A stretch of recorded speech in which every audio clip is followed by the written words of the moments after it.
Today's video, we're going to be solving the BYU quarterback problem. Now, first, we've got to define what the problem is. And as many of you know, Jake Retzlaff is expected to transfer and will not be on BYU's roster this fall. I've been waiting to make a video on this topic until things have been confirmed, and it looks like they are trending that direction. So, with Jake out of the picture, where do we go from here?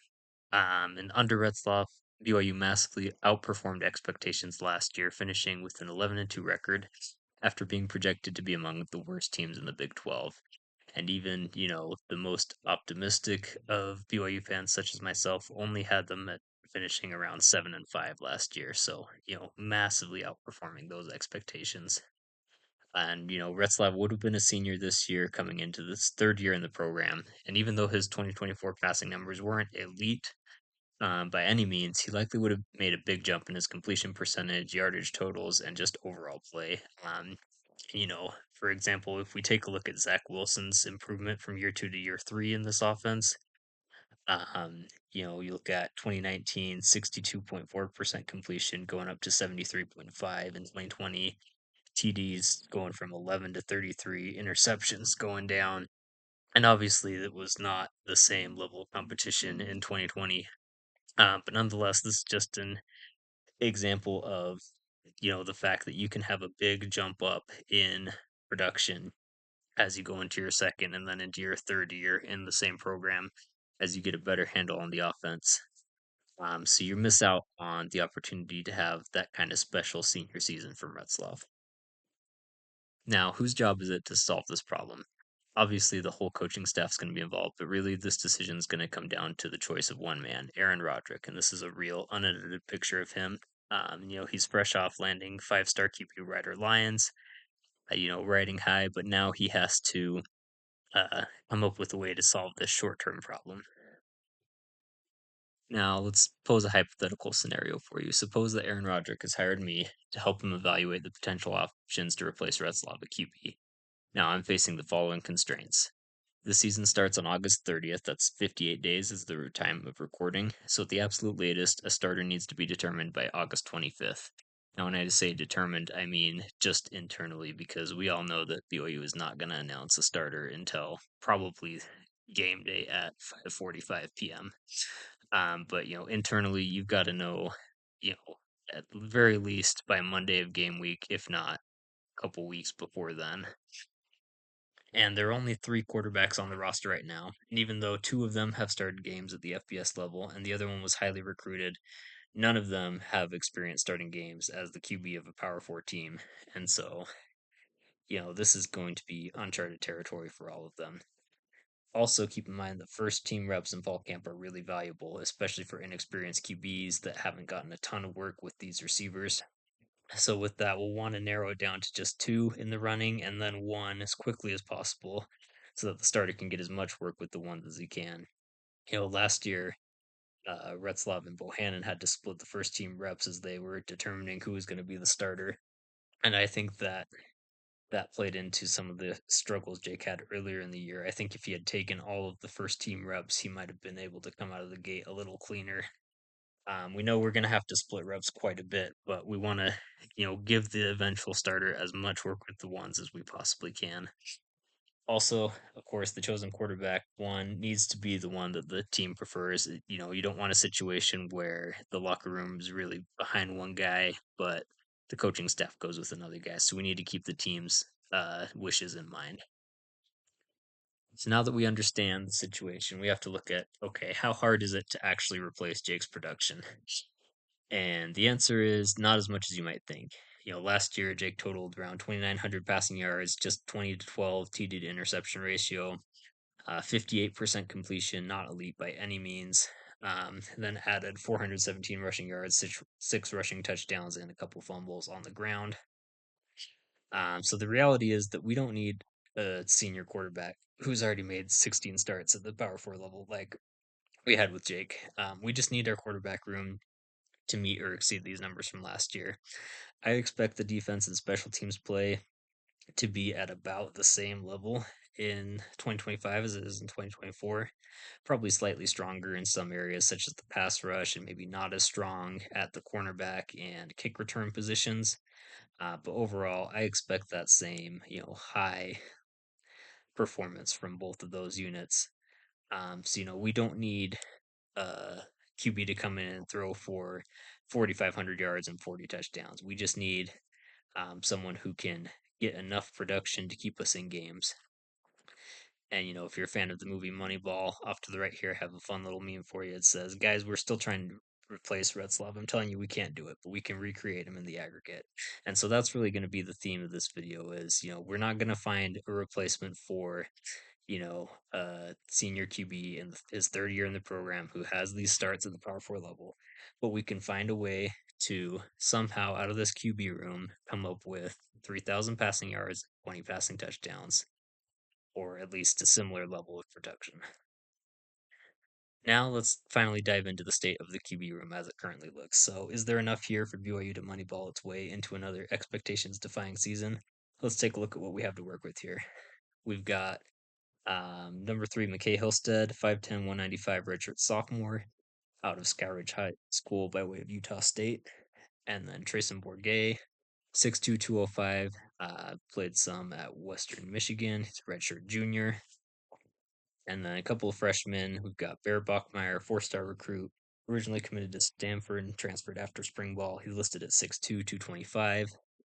And then last one would be Emerson Galeman, quarterback from Bountiful High School here in Utah. He will probably join the team just for fall camp, redshirt this year, and then go on a mission. So not really any chance that we see him on the field this fall. So basically, we're down to Hillstead, Bourget, and Bachmeyer as the options that we're choosing between. Now, option one is McKay Hillstead. So we're going to dive into some of the pros and cons from what I've been able to observe or hear other people say about these quarterbacks. So with McKay Hillstead, his pros are his arm strength, his speed, and then he does well in the quick passing game, as well as the deep and outside passing game. That was really featured in the Utah State offense that he played in 2023. It was a lot of quick screens to the outside, a lot of really, really wide splits from the wide receivers, and then attacking deep with fade routes, post routes, glance routes on the outside. Um, and he has the arm strength to really push the ball downfield. He also can be a threat in the running game, and he is fearless. He will stand in there and take hits and still deliver the ball deep downfield. Cons, what most people are saying is, well, he's just too short to play QB at the Power Four level. Also, along with that, just durability concerns. He did have some injuries at Utah State, and can take a lot of punishment, especially behind that rather weak Utah State offensive line he was playing behind. From what I've seen in the limited tape I've been able to review, inside and intermediate passing, so throws inside the numbers, that could be an area for him to work on. And again, his height will make some of those throws a little more difficult. The other things, we're gonna be a little generous on this here since the tape I watched is from his true freshman season. But yeah, he does like a lot of freshman QBs. He did take a couple too many sacks and throw a few too many interceptions. So hopefully that'll get cleaned up with experience. And again, the Moneyball quotes will keep coming, so we can imagine me saying to A-Rod, "A-Rod, this is McKay Hillstead. He's fearless, has a rocket arm, and runs a sub-11 second 100-meter dash. His defect is that he's shorter than 82% of the BYU women's volleyball team." And that I think really kind of illustrates, at least the way I've heard other people talking about McKay Hillstead, is that they're really only concerned about the size. No one's questioning his big playability, his ability to run the football. That's really the main question mark surrounding him at this point. Other options, we've got Trayson Bourget. Pros would be his accuracy. He does have some starting experience at Western Michigan, about similar amount of experience to McKay Hillstead overall. He is bigger. He's a similar size to Zach Wilson at about 6'2". The downsides with Bourget is that he's not as dynamic of a runner as the other two, although he will still, um, be capable of getting involved in the running game. And we've seen that will be featured in this offense no matter what. Even with quarterbacks like Baylor Romney and Keaton Slovis under center, they've still had them get involved in the speed option game and things like that. So, that's going to be featured in this offense, whoever is taking snaps back there. And also, just some people would consider Bourget to have the lowest ceiling, but maybe the highest floor. But you're maybe not going to get the same, you know, high level of, game winning drive, huge numbers as you might with the other QBs. And the third option is the true freshman Bear Bachmeyer. The pros is that he is the highest rated recruit of the three options. He had offers from all over the place compared to Bourget and Hillstead, who mostly had offers at the G5 level. The biggest upside, I would say, of these three, and could be a long term starter. So he could be, if you start him this year, he could be the starter in 2026 and potentially 2027 and maybe even 2028. So, as we talked about earlier, having a QB that has multiple years in the system, that's a huge advantage and can lead to some really special seasons down the road. He's also the biggest of the options in terms of height and weight, and he can be capable in the running game. He can run defensive backs over. So, he's going to be no slouch running the football. The downside, he's a true freshman who transferred in after spring ball. There's just, quite frankly, no way he can get the entire playbook down that they ran with last year in that short amount of time. Now can they simplify things for him? Of course, and he's going to pick up more things as the season goes on, but it's asking a lot to, in just a matter of a few months go from not knowing any of these guys you're playing with, not knowing this offense to all of a sudden, being expected to be the leader out there. Another con is that he might wear number 47, which just, might be a lot to get used to seeing a quarterback wearing that number. Now, as we think about how we might make this decision, we've got some clashing priorities that we have to deal with.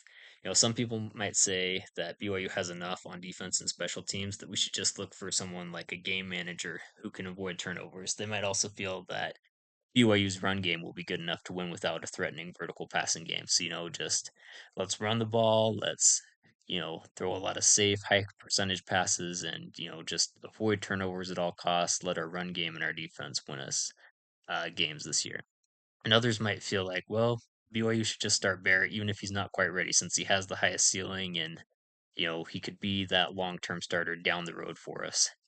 Now, I understand where, people in these camps are coming from, but really I reject both of these lines of thinking. For some evidence, even with a good defense and special teams last year, BYU still needed a huge offensive performance to beat a bad Oklahoma State team, including a successful 2-minute drill. You still need a guy who can go down and win you the game. You can't have a total game manager who's not capable of delivering in that kind of situation where you've got to push the ball down the field. We also, if we want to win games with our running game, we need defenses to respect our vertical passing game enough to avoid running into an 8-man box all the time. We can't let them just play one high safety, bring the other one down as an extra man in the box. We want them to at least have to think about putting the second safety deep, trying to, help against the vertical passing game. So I need a guy who can attack all areas of the field, especially deep. Also, recruiting momentum is kind of a fickle thing. This class will more than likely be the best in BYU's history. It's not done yet.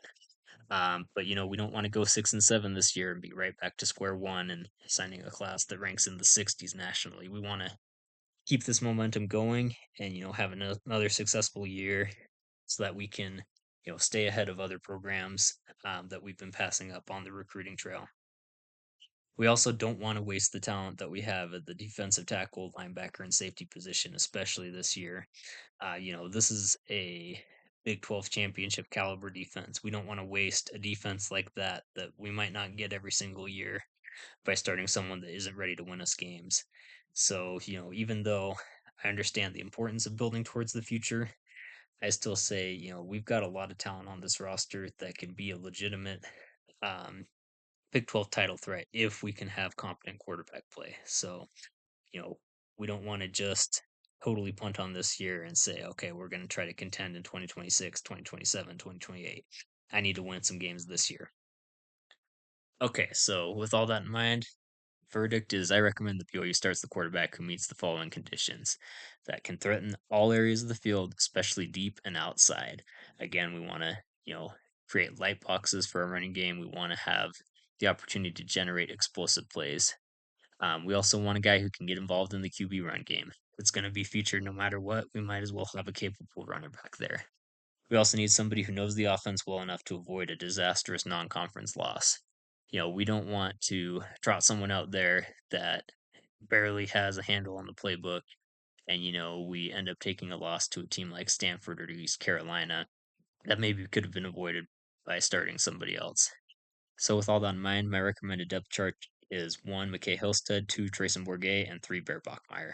And this is, solely thinking about week one of the season, and also for Bear, I do have a note there that I want to get a look at him sometime this year. I need to have at least an idea of what he looks like against, real live competition at the college level and get an idea, okay, is he a guy that could be the guy down the road, in this window between now and 2027, 2028, when we have Ryder Lions coming in?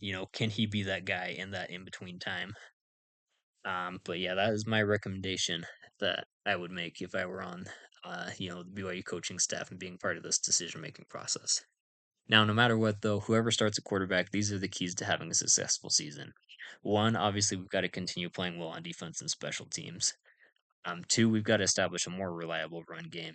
Even though we did good things at times in the run game last year, there are too many times where the run game would just really not get us anything, and then we'd be in a lot of third and longs, and those would end up just being screens that go for no gain or, something like that. And, we need to stay on schedule. We need to make use of the talent we have at the offensive line and running back position effectively and make life easier for a quarterback. And along that same line, in the past game, we want to manufacture as much production as we can for our young QB by making heavy use of these concepts: screens and quick passes, play action, and RPOs. They call it manufactured production because, this isn't as much of you're relying on a quarterback's ability to totally just read the defense. These you're trying to um, either isolate a specific matchup, you're trying to get the ball out quick, you're trying to put the defense in a bind with a play fake or with forcing them to defend multiple options. And so, this is how you make life easy for a young QB. You don't want them to be dropping back every time, having to make a full field read. You want to simplify the game as much as you can and get the ball out of their hands quickly, or, with these play fakes, get them the opportunity to really push the ball downfield on simple, one or two receiver reads. And yeah, that's what I have prepared for this video. Let me know in the comments who you think should be the starter and anything else that you have to say about the BYU quarterback situation. Thanks. Bye.